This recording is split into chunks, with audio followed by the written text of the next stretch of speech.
Welcome to This Explainer. Today, we're going to take a journey. So I invite you to just kind of slow down for a second, take a deep breath, and really settle in. We are going to explore one of the most profound, enduring spiritual metaphors in human history. It's an image that sits right at the very heart of Buddhist philosophy, a concept that completely bridges the gap between our everyday struggles and the ultimate goal of enlightenment. So let's dive into this, and we'll take our time as we navigate the deep waters of this ancient wisdom.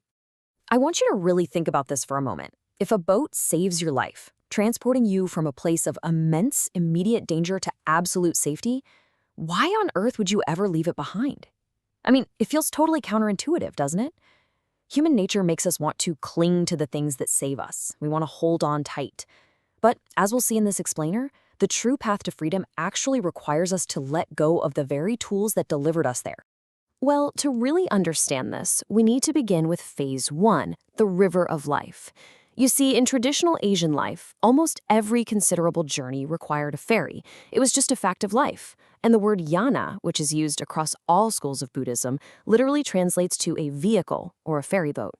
So Buddhism itself is fundamentally conceived as this epic voyage across the river of life. Let's actually break this voyage down, because there are three distinct stages to this crossing.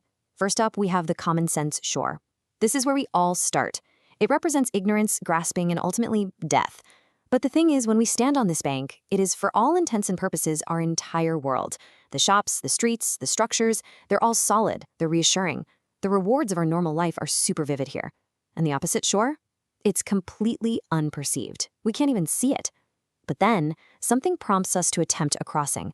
We step onto the ferry, and we enter the second stage, the dangerous water. As the boat pushes off, a really profound shift happens. That solid bank we just left behind, it suddenly loses its substance. It blurs together, finally releasing its hold on us. And yet, the third stage, the further bank, which represents wisdom and enlightenment, it isn't in focus yet. It seems just as far away as ever. Right, so that brings us to a really critical, terrifying, and deeply transformative interval. We're out there navigating the dangerous currents. For a period of time during this crossing, the only tangible, real things in the entire universe are the water, with its incredibly dangerous currents, and the boat, which is stoutly but kind of precariously contending with them.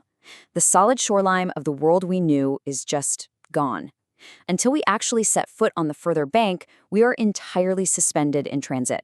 And here's where it gets super interesting. Notice how perfectly this physical ferry ride maps onto the core tenets of Buddhism. In that terrifying middle interval, where do we place our trust? Well, we take refuge in the three jewels. First, you have the Buddha. He's the explorer, right? He's the one who already made this exact trip and proved to the rest of us that it can actually succeed. Second, the Dharma. This is the vehicle itself, the literal seaworthy boat of Buddhist teachings to which we commit our lives. And third, the Sangha. This is the order, the crew navigating the ship, the people we have absolute confidence in to get us there. These are literally the only things keeping us afloat. Okay, so eventually, the further shore actually draws near. The craft jolts onto the sand, and we finally step out onto solid ground. The land that was once just a dream is now a physical fact, which brings us to phase two, and really the absolute core of our explainer, leaving the raft behind. Obviously, we are filled with just immense gratitude for this splendid ship and its navigating crew. But what exactly are we supposed to do with that gratitude? Listen closely to how the Buddha himself framed this. He asked, would he be a clever man if, out of gratitude for the raft that has carried him across the stream to safety, he should take it on his back and walk about with the weight of it? I want you to try and visualize that for a second. You've just safely crossed this raging, deadly river. You step onto the bank, looking into a beautiful, dense forest, and instead of just walking freely, you reach down, pick up a massive, heavy wooden ferry boat, strap it to your back, and try to drag it through the trees. I mean, it's absurd, right? It would be a crushing, completely unnecessary weight. So what exactly is this image saying about Buddhist teachings and practices? It's telling us that the raft is strictly a tool, period. This brilliantly answers one of the most fundamental questions about the whole philosophy. It tells us that all of it, the 5 precepts, the Eightfold Path, all the technical terms like karma and nirvana, even the venerated order and the person of the Buddha himself, they are all strictly tools for transit. Are they important? Absolutely crucial while you're making the crossing. but they completely lose their relevance for those who have actually arrived. Once that shore of enlightenment has been attained, the vehicle of the doctrine must be entirely forsaken. You have to put it down. And this realization builds into something known as the prajnaparamita, or the perfection of wisdom.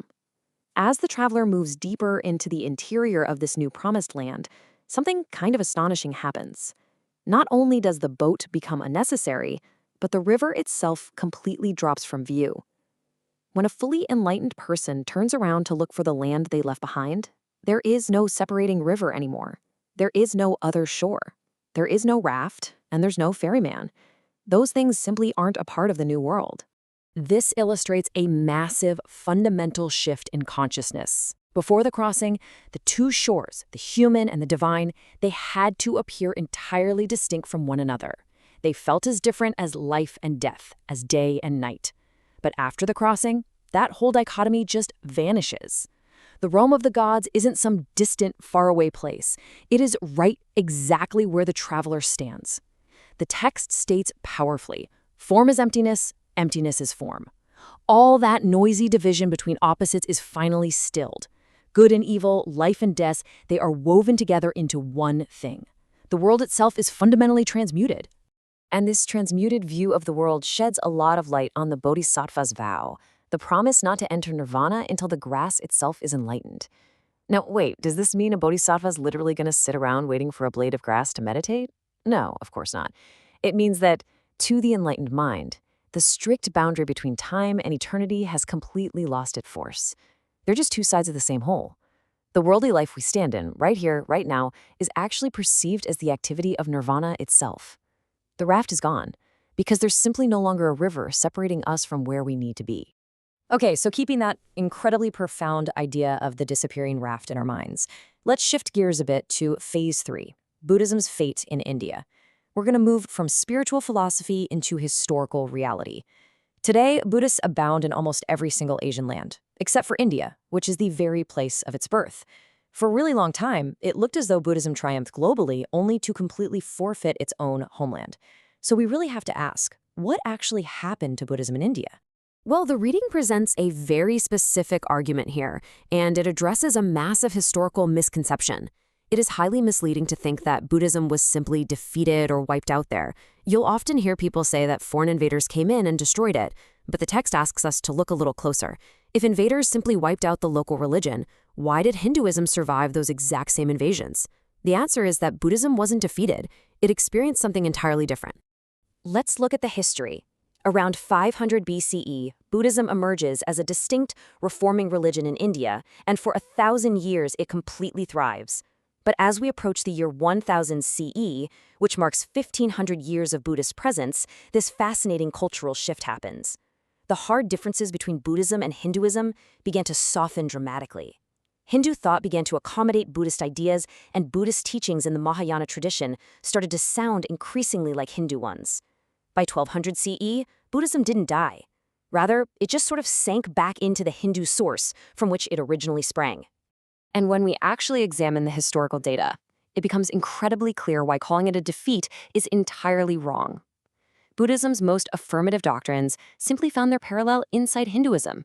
For instance, the Buddhist emphasis on kindness and the non-killing of animals was deeply absorbed into Hindu practice. Socially, Buddhism's major push to eliminate or at least reduce caste barriers in religious matters left a permanent mark. And looking at the clergy, in direct imitation of the Buddhist Sangha, that navigating crew we talked about earlier, Hinduism created its own sadhus, or wandering ascetics. So the raft of Buddhism wasn't destroyed. Its wood was essentially just repurposed to build the new structures of Hindu culture. Ultimately, the Buddha himself was reclaimed. He was fully embraced as a rebel child of Hinduism and was eventually even elevated by Hindus to the status of a divine incarnation. That intense ethical emphasis of Buddhism, its radical compassion, and its deep philosophical realizations about the present moment, all of it merged incredibly smoothly into the vast, non-dual traditions of Hinduism. Which brings us to one final, lingering thought for today. If a teaching completely transforms the culture, the ethics, and the spiritual landscape of the world around it, does it really matter if the distinct raft of that religion disappears? Whether we're talking about a solitary traveler dropping their boat in the forest after attaining enlightenment, or an entire civilization absorbing a massive spiritual movement into its own bloodstream, the lesson is exactly the same. The purpose of the journey isn't to carry the vehicle forever. It's to reach the shore and to let the crossing transform you. Thank you so much for joining me on this deep dive. Take that question with you today, and I will see you in the next explainer.